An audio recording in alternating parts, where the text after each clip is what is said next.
အားလုံးပဲမင်္ဂလာပါကျွန်တော်ဘိတ်ပါဒီနေ့ဗီဒီယိုမှာတော့ကျွန်တော်ကအမလန်တွေအကုန်လုံးထဲမှာအခုခေတ်မှာလူသိပ်ပြီးတော့မသုံးကြတော့တဲ့အမလန်တွေဒါမှမဟုတ်လေလူသိပ်ပြီးတော့နားမလည်ရလားတော့ကျွန်တော်လည်းမပြောတတ်ဘူးဒါပေမဲ့ဒီအမလန်တွေကတော်တော်လေးကိုအသုံးနဲ့အထဲမှာပါတယ်အဲ့ဒီအမလန်တွေအကြောင်းကျွန်တော်ပြပြပေးတော့မှာဖြစ်ပါတယ်ဆိုတော့ caption မှာရေးထားတဲ့အတိုင်းပဲဒီအမလန်တွေကဘောင်မဝင်တော့လားဒါမှမဟုတ်လူတွေကပဲမကြိုက်လို့မသုံးကြရလားဆိုတော့သိချင်ရင်တော့ဒီဗီဒီယိုကိုစောင့်အောင်ကြည့်လိုက်ပါတော့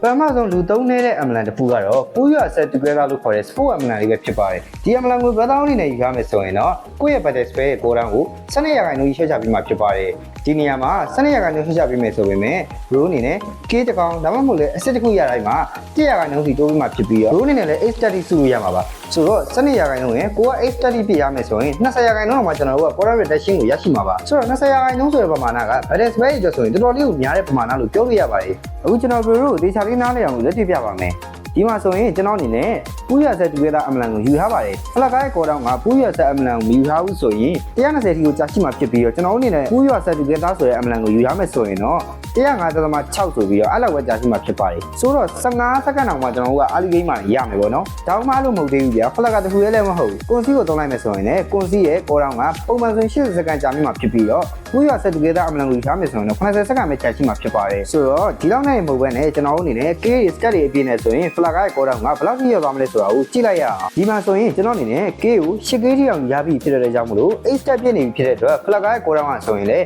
95စက္ကန့်လောက်ကြာရှိမှဖြစ်ပြီးတော့ကွန်စီရဲ့ကော်တောင်းကဆိုရင်တော့64စက္ကန့်ပဲကြာရှိမှဖြစ်ပါတယ်ဆိုတော့ဒီအမလန်ကဗျာဖလကားနဲ့ဆောရတဲ့ hero တွေအကုန်လုံးတော့လိုက်ဖက်ပြီးတော့တော်တော်လေးသုံးဝင်တဲ့အမလန်တစ်ခုပါဥပမာ enemy နဲ့ကိုယ်နဲ့ကဖလကားအချိန်တစ်ခုထဲမှာပေးရရဲဆိုရင်တော့မှကိုယ်အနေနဲ့ကသူ့ရဲ့အရင်ပွင့်မှာဖြစ်တဲ့အတွက်ကြောင့်မလို့ကိုယ့်ဘက်က enemy ကကိုယ့်ရဲ့ကော်တောင်းကိုခံမှန်းလို့မရတော့ပါဘူးအဲ့တော့ကျွန်တော်တို့အနေနဲ့လိုက်တက်တဲ့နေရာမှာတောင်းမလို့လေပြည့်ရဲ့နေရာမှာတော်တော်ကြီးသုံးဝင်ပြီးတော့ team fight battle တွေမှာလည်းခဏခဏကို flag နဲ့ဖမ်းပေးလို့ရမှာပါဒါပေမဲ့ဒီလောက်ကောင်းတဲ့ ambulance ကိုဘာဖြစ်လို့ player တော်တော်များများကမသုံးကြလဲဆိုတာကိုကျွန်တော်ကိုယ်တိုင်လည်းနားမလည်ပါဘူးအခုကြည့်နေတဲ့ bro တွေထဲမှာလည်းတည့်ရဲ့လူတွေရှိရင်ကျွန်တော်အောက်က comment ထဲမှာဖြည့်ပေးကြပါဦ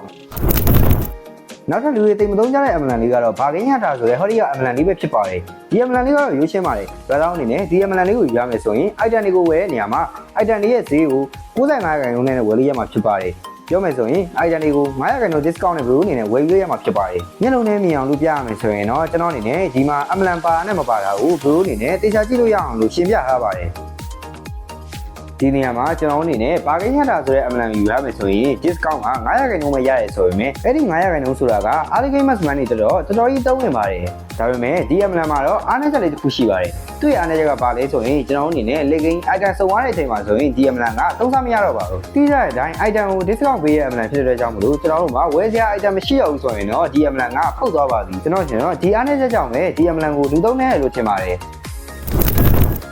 နောက်ထပ်လူသုံးနေပါပြီဖြစ်တဲ့အမလန်တစ်ခုကတော့ Master Session ဆိုတဲ့အမလန်ပဲဖြစ်ပါတယ်။ဒီအမလန်လေးကတော့ရိုးရှင်းပါတယ်။ဘယ်လောက်အနေနဲ့ဒီအမလန်ကိုယူထားမယ်ဆိုရင် enemy hero နဲ့ 1-1 ရှိနေတဲ့အချိန်မှာကိုယ့်ရဲ့ damage ကို900ရာခိုင်နှုန်းထိတိုးပြီးမှဖြစ်ပါတယ်။ဒီမှာဆိုရင် bro မြင်ကြတဲ့အတိုင်းပဲကျွန်တော်အနေနဲ့အမလန်မှာ Master Session ကိုယူထားပါတယ်။ပြီးတော့ item အနေနဲ့ဆိုရင်လည်းဘာတစ်ခုမှမဝယ်ထားပါဘူး။ဒီမှာဆိုရင်ကျွန်တော်အနေနဲ့ဒီက enemy တစ်ကောင်နဲ့ရှိတဲ့အချိန်မှာ damage ပေးလိုက်မယ်ဆိုရင် damage အနေနဲ့1134ကိုထွက်ပါတယ်။ဒီလိုမှမဟုတ်ဘဲနဲ့ကျွန်တော်အနေနဲ့ဘေးနားမှာနောက်ထပ်ဘောတစ်ကောင်ချလိုက်မယ်ဆိုရင်လူက2ယောက်ဖြစ်သွားတာဖြစ်တဲ့ကြောင့်မလို့ damage အနေနဲ့ကတော့1060ပဲထွက်တော့မှာဖြစ်ပါတယ်။ဒါမှမဟုတ် bro ကမယုံသေးဘူးဆိုရင်ကျွန်တော်အနေနဲ့နောက်ထပ်တစ်ခေါက်ထပ်ပြပါမယ်။ဒီမှာဆိုရင်ကိုယ်နာမှာ enemy နှစ်ကောင်လုံးရှိနေဖြစ်တဲ့ကြောင့်မလို့ကျွန်တော်တို့ကဘလောက်ပဲ damage ပေးပြီး1060ပဲထွက်မှာဖြစ်ပြီးတော့အဲ့ထက်ကိုပိုထွက်မှာမဟုတ်ပါဘူး။ဒါကတော့ဒီ ammline ရဲ့အားနည်းချက်ဖြစ်ပါတယ်။ဒီက master session ဆိုတဲ့ ammline အနေနဲ့ solo ရှိနေတဲ့အချိန်မှာပဲအသုံးဝင်ပြီးတော့ team fight တွေကြရင်တော့လုံးဝပုတ်သိုးနေတဲ့ item တစ်ခုဖြစ်သွားမှာပါ။ဒါကြောင့်မို့လဲကျွန်တော်အနေနဲ့ဒီ ammline ကိုလူတွေတိတ်ပြီးတော့မကစားကြတာလို့မြင်မိပါတယ်။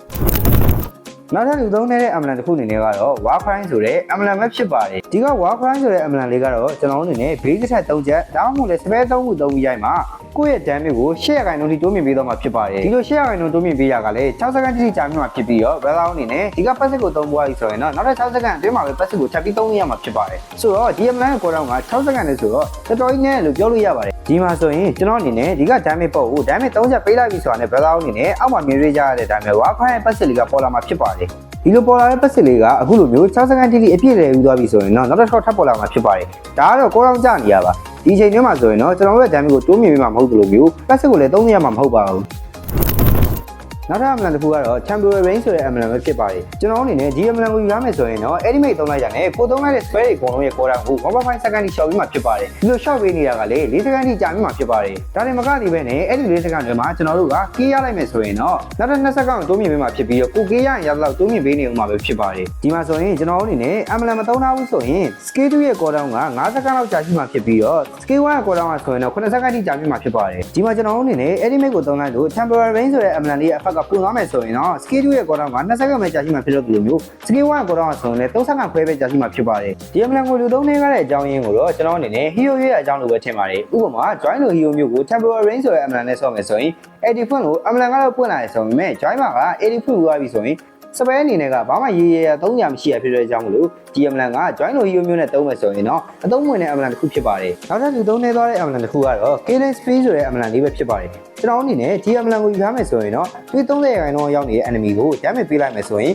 ကိုယ့်သူရဲ့15ရာခိုင်နှုန်းကိုပြန်ရမှာဖြစ်ပြီးတော့20ရာခိုင်နှုန်း movement speed ကိုလည်းအပိုရရှိမှာဖြစ်ပါတယ်အဲဒီလို20ရာခိုင်နှုန်း movement speed ကိုရရှိမဲ့အချိန်ကလည်း3စက္ကန့်အောင်မှရရှိမှာဖြစ်ပါတယ်ဒီမှာဆိုရင်ကျွန်တော်အနေနဲ့ killing spree အမလန်ကိုယူရတဲ့အတွက်ကြောင့်မလို့ enemy သူရဲ့30ရာခိုင်နှုန်းရောက်နေတဲ့အချိန်မှာ damage ပေးလိုက်တယ်ဆိုရင်အခုမြင်ကြတဲ့အတိုင်းပဲKSB အမလန်ရဲ့ပုံလေးပေါ်လာမှာဖြစ်ပြီးတော့ကျွန်တော်အနေနဲ့လည်းသူ့ရဲ့15ရာခိုင်နှုန်းကိုပြန်လည်ရရှိမှာဖြစ်ပါတယ်15ရာခိုင်နှုန်းပဲလားဆိုတော့မဟုတ်သေးပဲနဲ့ဒီမှာဆိုရင်လည်း movement speed ကိုရရှိအောင်မှာဖြစ်ပါတယ်ဒီမှာဆိုရင်ကျွန်တော်အနေနဲ့ key ရလိုက်တဲ့အတွက်ကြောင့်မို့လို့ KSB အမလန်ကိုတော့မှာဆိုရင်လည်းအစားနဲ့ပြန်လည်သွားတာကို brother အနေနဲ့မြင်တွေ့ရမှာပါနောက်ထပ်အမလန်တစ်ခုကြောင့်မသွားခင်မှာကျွန်တော်အနေနဲ့ဒီလို video လုပ်ဖို့အတွက်ကျွန်တော်အနေနဲ့အချိန်ကြီးအများကြီးရင်းနာတာဖြစ်တဲ့အတွက်ကြောင့်မို့လို့ရိုးအနေနဲ့လည်းကျွန်တော်ကိုစေနာပါတယ်ကျွန်တော်ရဲ့ content တွေကိုသဘောကျတယ်ဆိုရင်ဒီ video ကို like ပေးပြီးတော့ကျွန်တော်ရဲ့ channel ကို subscribe လုပ်ပြီးကျွန်တော်ကိုကူညီပေးကြလို့ရပါတယ်